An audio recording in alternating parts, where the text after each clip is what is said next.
Yeni test toplusuna daxil edilmiş yeni növbəti həndəsə sualına baxırıq. AB parçaları paraleldir. AC 31 santimetrdir. Yəni buradan bura 31 santimetrdir. Alfa dərəcəsi 60 dərəcədir. Beta da 60 dərəcədir.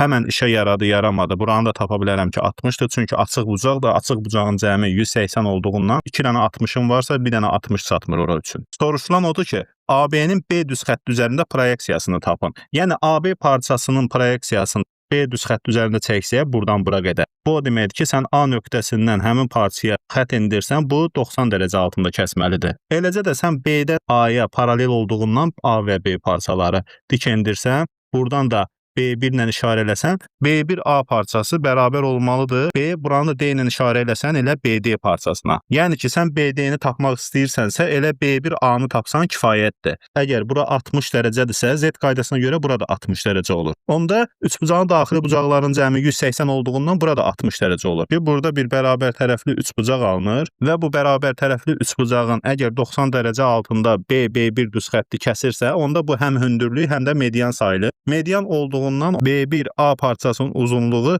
31 bölünsün 2-dir. Yəni 15,5. 15,5 santimetr düzgün cavabdır burada.